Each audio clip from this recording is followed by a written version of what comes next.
Brave new world یہ ایک مشہور ڈسٹوپین ناول ہے جسے ایڈلس ہکسلے نے لکھا۔ یہ کتاب 1931 میں لکھی گئی اور 1932 میں شائع ہوئی۔ ایک زمانہ تھا جب دنیا تیزی سے بدل رہی تھی، پہلی جنگ عظیم ختم ہو چکی تھی، نئی مشینیں اور فیکٹریاں بن رہی تھیں، سائنس اور ٹیکنالوجی بہت تیزی سے آگے بڑھ رہی تھی۔ لوگ مستقبل کے بارے میں ڈرے ہوئے بھی تھے اور پرجوش بھی۔ اسی ماحول میں مصنف نے سوچا اگر ٹیکنالوجی بہت زیادہ طاقتور ہو جائے تو انسان کی زندگی کیسے ہوگی۔ اسی سوال کا جواب دینے کے لیے انہوں نے یہ کتاب فرانس میں لکھی اور پھر لندن میں شائع ہوئی۔ مصنف نے یہ کتاب اس لیے لکھی کہ وہ دنیا کو خبردار کرنا چاہتے تھے۔ اگر انسان صرف آرام، تفریح اور مصنوعی خوشی کے پیچھے بھاگے، اگر حکومتیں ٹیکنالوجی کے ذریعے ذہنوں کو کنٹرول کریں، اگر لوگ سوچنا چھوڑ دیں تو دنیا باہر سے تو خوبصورت لگے گی لیکن اندر سے انسانیت ختم ہو جائے گی۔ اب اس ناول کے موضوعات سمجھتے ہیں۔ مصنوعی خوشی کا دھوکہ۔ اس دنیا میں حکومتوں نے لوگوں کو ایسی زندگی دی جہاں کوئی غم نہیں ہے، کوئی فکر نہیں، ہر وقت مزہ، تفریح اور سکون۔ لیکن یہ خوشی اصلی نہیں۔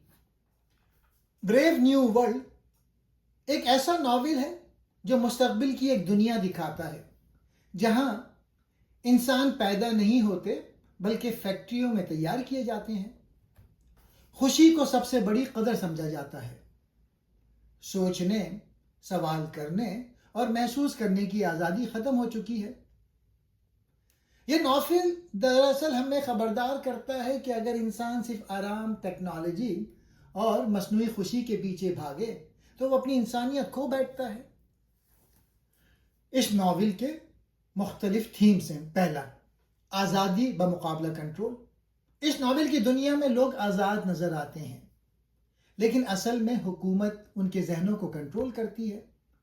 بچپن سے ہی انہیں خاص باتیں سکھائی جاتی ہیں تاکہ وہ کبھی سوال نہ کریں۔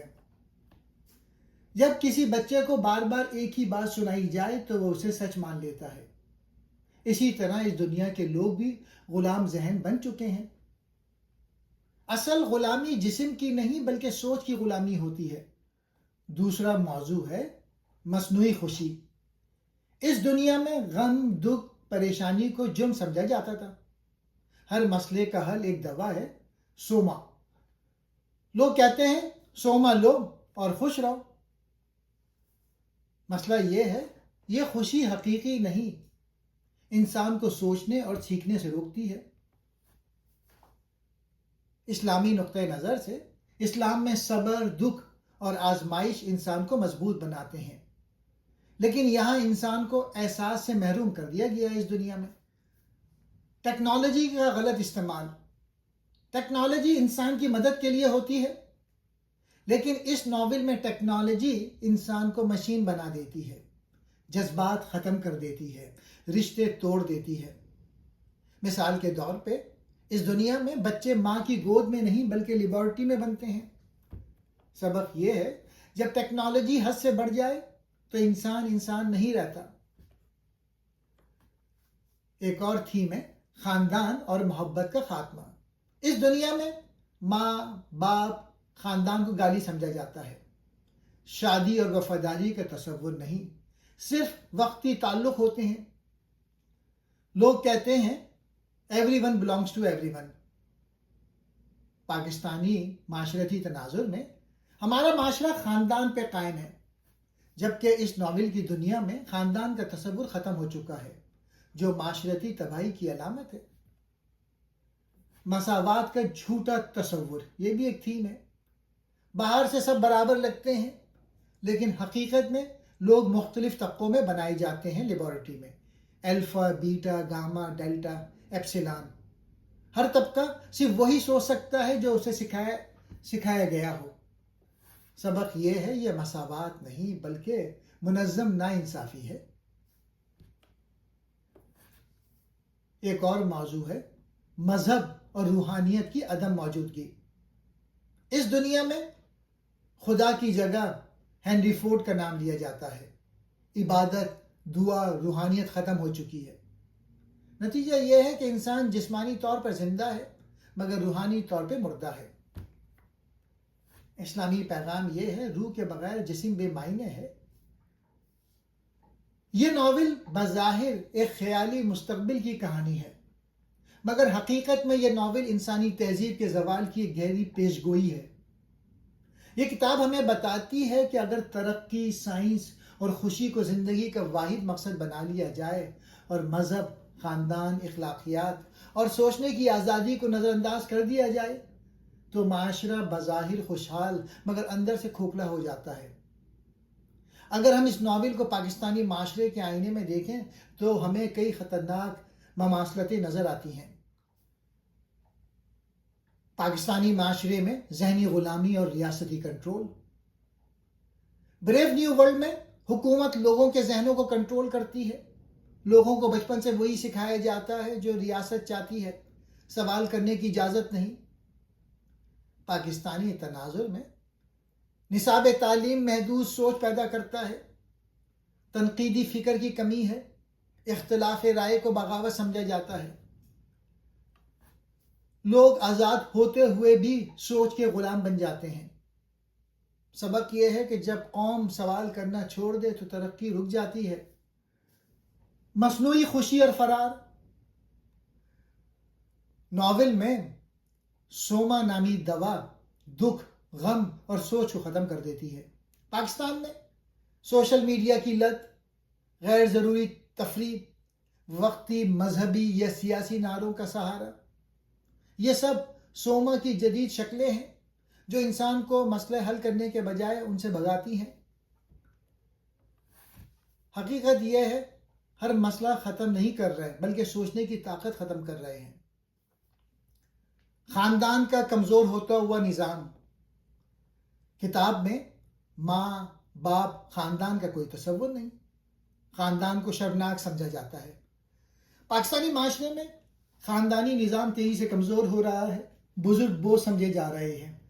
مغربی طرز زندگی اندھی تقلید بن چکی ہے۔ خطرہ یہ ہے جب خاندان ٹوٹتا ہے تو معاشرہ نفسیاتی مریضوں کا مجموعہ بن جاتا ہے۔ ٹیکنالوجی کی غلامی۔ ناول میں ٹیکنالوجی انسان کی مالک بن چکی ہے۔ پاکستان میں موبائل فون نے تعلقات ختم کر دیے، سوشل میڈیا نے برداشت چھین لی، انسان مشین بن رہا ہے۔ ہم ٹیکنالوجی استعمال نہیں کر رہے ہیں، ٹیکنالوجی ہمیں استعمال کر رہی ہے۔ مساوات کا جھوٹا نعرہ۔ طبقاتی پاکستان۔ بریو نیو ورلڈ میں طبقے، الفا جو ہے حکمران، ایپسیلون یعنی مزدور۔ پاکستان میں بھی اشرافیہ، مڈل کلاس، غریب طبقہ۔ قانون، تعلیم، انصاف سب امیروں کے لیے الگ، غریبوں کے لیے الگ۔ سبق یہ ہے جب مساوات صرف نعرہ ہو تو معاشرہ اندر سے ٹوٹ جاتا ہے۔ ایک اور، مذہب اور روحانیت سے دوری۔ ناول میں خدا کی جگہ سائنس، عبادت کی جگہ مشین۔ پاکستانی معاشرے میں مذہب اکثر رسم بن گیا ہے، روحانیت کمزور ہو رہی ہے، اخلاقیات پیچھے جا رہی ہے۔ نتیجہ یہ ہے، جسم ترقی کر رہا ہے، روح مر رہی ہے۔ ناول میں کردار جان کا ہے، پاکستانی نوجوان کی علامت۔ جان وہ کردار ہے جو سوال کرتا ہے، سچ بولتا ہے، دکھ اور خدا کو مانتا ہے۔ پاکستان میں ایسا نوجوان باغی کہلاتا ہے، خاموش کرا دیا جاتا ہے، تنہا ہو جاتا ہے۔ پیغام یہ ہے، یہ قوم جان جیسے نوجوانوں کو سنبھال نہ سکے تو مستقبل اندھیرا ہوگا۔ اس کتاب میں جدید تہذیب کے اس رخ کو دکھاتا ہے جہاں انسان نے سائنس اور ٹیکنالوجی کو خدا کا درجہ دے دیا ہے اور روح، اخلاق اور وحی کو پس پش ڈال دیا ہے۔ یہ ناول ایک ایسی دنیا پیش کرتا ہے جو بظاہر خوشحال، منظم اور پرامن ہے، مگر اسلامی نقطہ نظر سے یہ دنیا انسانی فطرت کے خلاف اور روحانی موت کی علامت ہے۔ اسلام انسان کو صرف جسم نہیں بلکہ روح، عقل اور اخلاق کا مجموعہ سمجھتا ہے، جبکہ اس کتاب میں انسان کو محض ایک پیداواری مشین بنا دیا گیا ہے۔ اب میں اس کہانی کا پلاٹ بتاتا ہوں۔ ایک دفعہ کی بات ہے، ایک دور مستقبل میں ایک بڑی اور چمکدار دنیا تھی جس کا نام تھا نیا بہادر دنیا۔ اس دنیا میں کوئی ماں باپ نہیں ہوتے تھے، کوئی بچے قدرتی طور پہ پیدا نہیں ہوتے تھے۔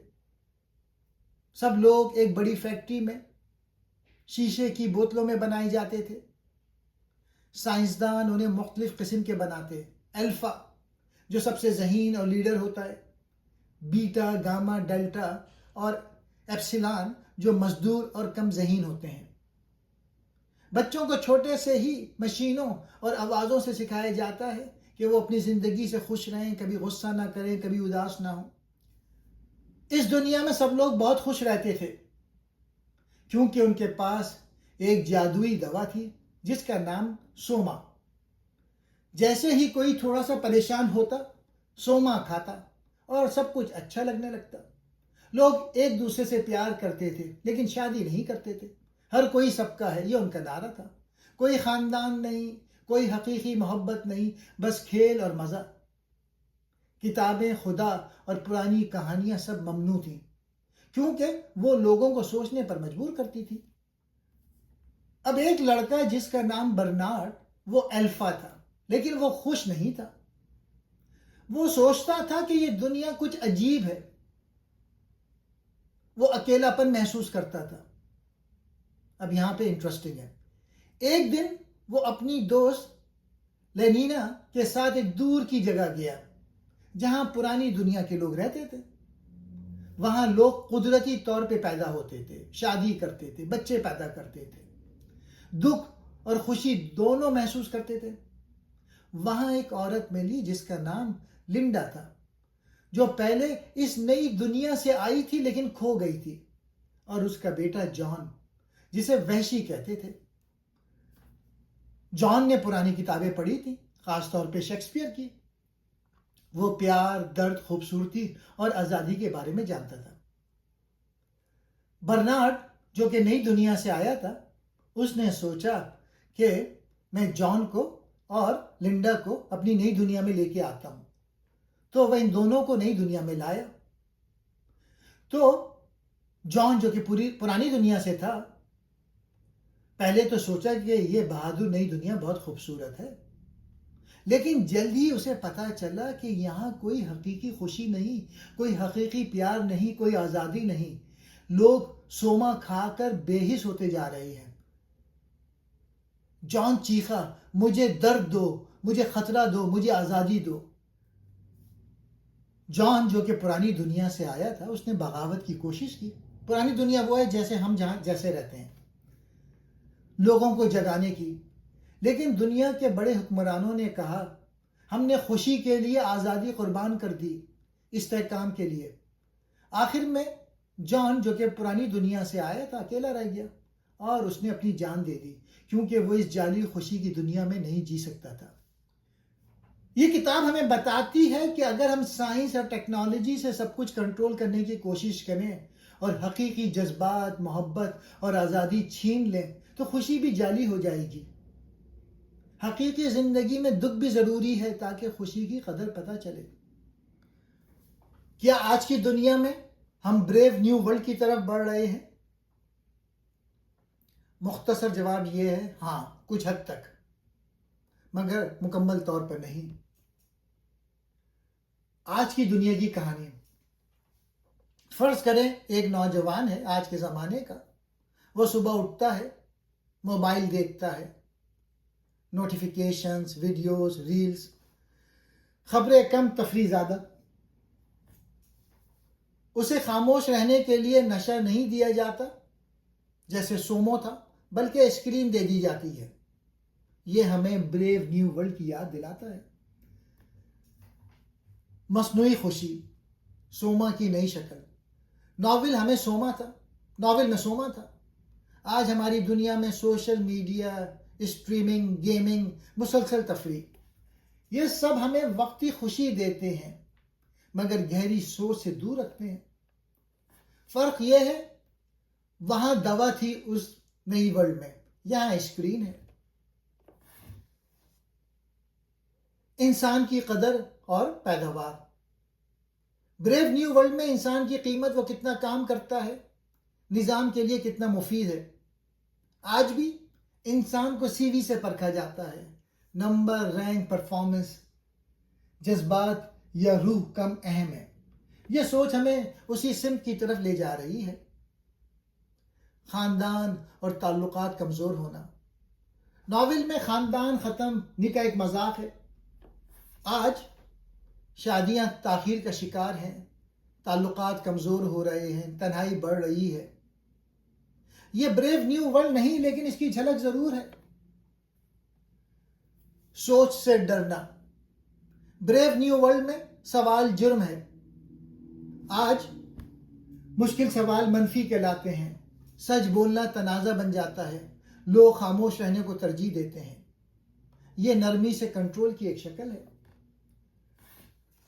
ٹیکنالوجی خادم یا حاکم. مصنف خبردار کرتا ہے مسئلہ ٹیکنالوجی نہیں بلکہ اس کا غلط استعمال ہے. آج اے آئی، الگورتھم، ڈیٹا کنٹرول، یہ سب سہولت بھی ہے اور خطرہ بھی اگر اخلاق نہ ہو. اسلام ہمیں سکھاتا ہے توازن، شعور، ذکر، مقصد.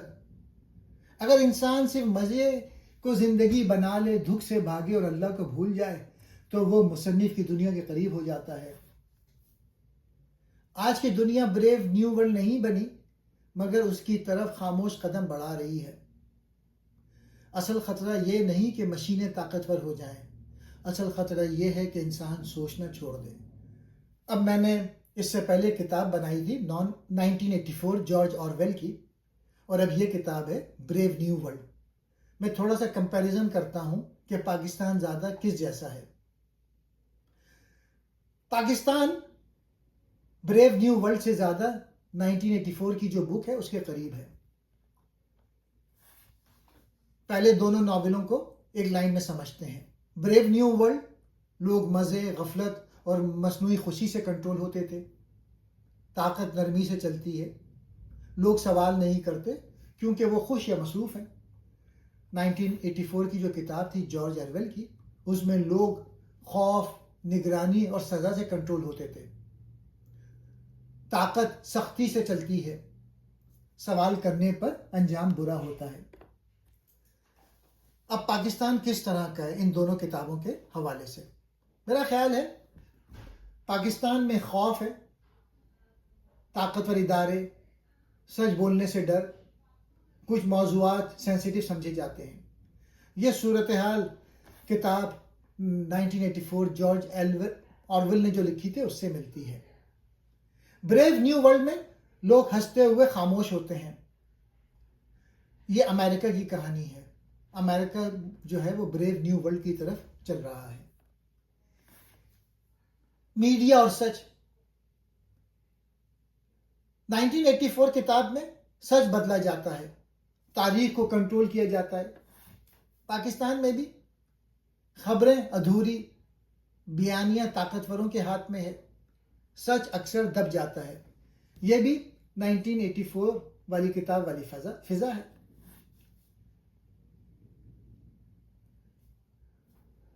خوشی یا خوف. بریو نیو ورلڈ میں لوگ سوما کی گولی کھاتے تھے اور خوش رہتے تھے. پاکستان میں لوگ خوش نہیں. غصہ، مایوسی، بے یقینی عام ہے. اس لیے پاکستان بریو نیو ورلڈ نہیں بن سکتا کیونکہ وہاں تو لوگ خوش تھے، چاہے جھوٹے ہی صحیح. نگرانی اور دباؤ.